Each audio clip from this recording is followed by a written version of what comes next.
KD advance flow classes संस्थान के लिए बड़ी ही हर्ष और गर्व की बात है कि आयुषी भारद्वाज जो अपने जेएलओ की टेस्ट सीरीज़ की स्टूडेंट है और उसके बाद अभी जीजेएस का जो इंटरव्यू गाइडेंस प्रोग्राम था उसमें मॉक इंटरव्यूज़ भी दिए और इंटरव्यू गाइडेंस में जो कुछ भी मटेरियल क्लासेस वगैरह हमने दी उसकी स्टूडेंट रही। अल्टीमेटली ये 65th रैंक से जो है जीजेएस में सेलेक्ट हुई। बहुत बहुत बधाई और शुभकामनाएं आपको। आयुषी की सिस्टर्स साथ में हैं, इनको भी बहुत बहुत बधाई और शुभकामनाएं। आयुषी ने अपना लॉ 5 ईयर जो है मोदी यूनिवर्सिटी लक्ष्मणगढ़ सीकर से है वो कंप्लीट किया। उसके बाद एलएलएम भी किया राजस्थान यूनिवर्सिटी से और ये जीजेएस का फर्स्ट अटैम्प्ट था आयुषी का। आरजेएस भी दिया बट आरजेएस में बैठा नहीं, जहाँ भाग्य होता है वहीं है वो जाके कंप्लीट होता है। तो बेसिकली चोमू जयपुर के जस्ट पास ही है, इधर सीकर की तरफ हम जाते हैं तो यहाँ से 25-30 किलोमीटर रेंज में चोमू की रहने वाली है और अपनी निरंतर मेहनत, इवन गुजरात के अंदर बाहर के जो स्टूडेंट हैं उनके लिए गुजराती भाषा काफ़ी हर्डल रहता है।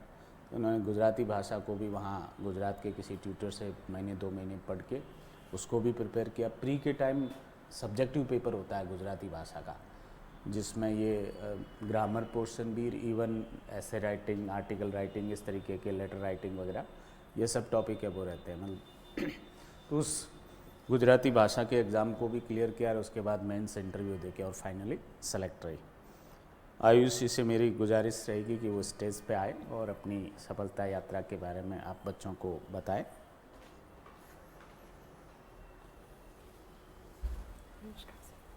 बहुत बहुत बधाई और शुभकामनाएं। आप भी आइए, 1 मिनट के लिए आ जाइए। बेबी रखी। हाँ तो क्या हुआ बेबी, ये बेबियाँ तो बड़ी होके आरजेएस जीजेएस बनेंगी। नहीं सर, रहने दे। यस, माइक ऑन है ना। आयुषी अब आप लोगों को अपनी सफलता यात्रा के बारे में वो बताएगी। यस आयुषी। हेलो एवरीवन, मेरा नाम आयुषी भारद्वाज है। मैं चोमू से हूँ जो कि जयपुर के पास में ही एक छोटा सा कस्बा है। मैंने मेरा 5 ईयर लॉ मोदी यूनिवर्सिटी से किया था 2018 से लेकर 2023 तक और उसके बाद में मैंने राजस्थान यूनिवर्सिटी से 2 ईयर एलएलएम किया था मेरा फुल टाइम। और उसके बाद गुजरात की वैकेंसी आई तो साथ साथ में ही राजस्थान और गुजरात का मैं ट्राई कर रही थी। इसलिए फिर मैंने सोचा कि एक लैंग्वेज सीखने से अगर हम लोग को थोड़ी ग्रोथ मिल सकती है तो फिर मैंने एक ऑप्शन मेरा ओपन रखा और by God's grace Gujarat judiciary फिर मेरा क्लियर हो गया। तो पहले तो सर का बहुत बड़ा थैंक यू, क्योंकि इंटरव्यू गाइडेंस मुझे नहीं लगता कि सर से बेटर मुझे कैसे भी मिल सकती थी। बहुत कम टाइम मिला था हम लोग को इंटरव्यू के लिए, तो ऑब्वियसली लास्ट टाइम पे एकदम पैनिक हो गया और सर ने बिल्कुल कुछ भी ऐसे नहीं रखा कि कोई सपोर्ट की कमी थी। मेरे पास जो रिटन मॉड्यूल्स थे वो सारे थे, क्वेश्चंस जो पॉसिबली इंटरव्यू में पूछे जा सकते हैं, जो प्रीवियस ईयर्स में पूछे गए हैं, वो सब भी हमारे पास में अवेलेबल थे। उसके साथ ही 2 ऑनलाइन मॉक इंटरव्यूज़ भी लिए थे since offline mock interviews possible नहीं थे अभी। तो ऑनलाइन मॉक इंटरव्यूज़ में भी सर का काफ़ी कोऑपरेशन रहा। मुझे नहीं लगता कि सर से ऑनेस्ट फीडबैक मुझे कहीं भी मिल सकता था। सर ने जहाँ पे भी लैग कर रही थी वहाँ पे पुश किया कि इन एरियाज़ पे वर्क करो। ऑनेस्ट फीडबैक मुझे लगता है इस मोमेंट पे बहुत ज़रूरी होता है, क्योंकि इंटरव्यू में आपके पास बहुत कम टाइम होता है, तो वो लोग बहुत कम होते हैं जो आपको सिलेक्टिव अप्रोच दे पाएँ। तो केडी सर की तरफ से वो सिलेक्टिव अप्रोच मुझे मिल गई थी, इसलिए बहुत टाइम सेव हो गया था।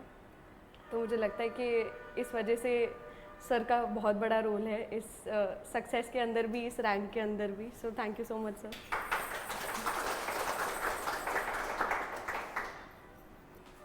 जिस तरीके से आयुषी ने अपनी मेहनत के बल पर इस मुकाम को हासिल किया है, आप लोगों से भी मैं एक्सपेक्ट करता हूं कि नेक्स्ट एग्ज़ाम आरजेएस या जीजेएस के लिए जो प्रिपेयर कर रहे हैं आप लोग भी अंतिम रूप से इस तरीके से चयनित हो और दूसरे बच्चों को गाइड करने में, मोटिवेट करने की पोजीशन में आ सके। इंग्लिश मीडियम के जितने भी बच्चे हैं उनसे मेरी रिक्वेस्ट रहेगी कि वो गुजराती तैयार करें। कई बार क्या है कि राजस्थान के अंदर सीटें कम होती है, कुछ और कारण बनता है, तो एक ऑप्शन आपके पास जीजेएस का अच्छा ऑप्शन है। जिन जिन स्टूडेंट ने इंग्लिश मीडियम में जिन्होंने गुजराती प्रिपेयर कर ली, कोई बहुत ज़्यादा टाइम नहीं लगता गुजराती तैयार करने में। 80% वर्ड्स तो हमारे राजस्थान से मिलते जुलते हैं गुजराती के, केवल लिखने का फॉन्ट एक तो अलग है। और कुछ टाइम आप मेहनत करेंगे, ट्यूटर के वो पर्सनल टच में रहेंगे, तो इन्होंने महीने 2 महीने में कर लिया। हर कैंडिडेट की एबिलिटी एक जैसी नहीं होती, बट मैं ये आपको गारंटी दे सकता हूँ, यदि 5 से 6 महीने आपने कर दिया अच्छे से ट्यूटर के मार्गदर्शन के अंदर, तो आपकी गुजराती प्रिपेयर हो जाएगी और आप एक जीजेएस के अंदर एक सीट निकालने की पोजीशन में आ जाएंगे।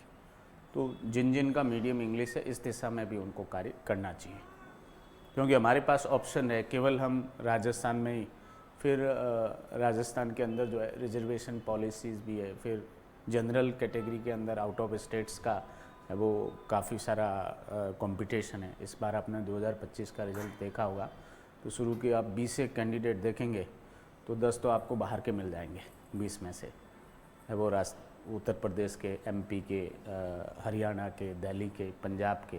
तो मतलब जनरल के अंदर बाहर के जो है ओबीसी, एससी, एसटी, इनमें तो बाहर का कंपटीशन नहीं है, बट जनरल में बाहर का कंपटीशन भी है। तो इस और गुजरात के अंदर सीटें फिलअप भी नहीं होती पूरी। अभी 200 प्लस की वैकेंसी थी, 103 सेलेक्ट हुए, तो 100 सीटें तो ऑलरेडी खाली पड़ी है जीजेएस में। और अभी प्रमोशन से, रिटायरमेंट से, नए कोर्ट से इस्टेब्लिश होने से आप ये मान के चले 30, 40, 50 सीटें और ऐड हो जाएगी। तो ऐसे करके 150 के आसपास फिर वैकेंसी आ सकती है 2, 4, 6 महीने के अंदर। तो करना चाहिए, ये मेरा सजेशन है। आप लोगों को ठीक लगे तो आप कर सकते हैं। और कम टाइम में, जो राजस्थान में मेरे पास ऐसे बहुत सारे एग्जाम्पल है, जो राजस्थान का प्री भी क्लियर नहीं कर पाए, जीजेएस में उन्होंने टॉप कर दिया। टॉप का मतलब शुरू की 10-15 सीटों में आ गए वो। तो इतना लॉ में तो इजी एग्ज़ाम है ये। लॉ के जो पेपर है मेंस वगैरह के, अगर आपने राजस्थान लेवल की तैयारी कर दी तो ये तो आपको छोटा सा एग्ज़ाम लगेगा कि कोई बहुत ज़्यादा नहीं है। 10 एक क्वेश्चन आते हैं, 10-12 जो है वो मेंस एग्जाम में। हर क्वेश्चन का अलग आंसर सीट रहती है, उसमें आंसर आपको लिखना होता है। और मोस्ट ऑफ डायरेक्ट बेस्ड और कुछ डिफरेंस बेस्ड क्वेश्चन है वो रहते हैं। फिक्स एरिया है जीजीएस के अंदर, पूरा एक्ट नहीं पूछते वो। कुछ टॉपिक है सेलेक्टिव, रिपीटेडली क्वेश्चन आपको उन्हीं टॉपिक्स पे ही है वो मिलेंगे। तो आप लोग भी कर सकते हैं, आयुषी से वो प्रेरणा है वो लेके।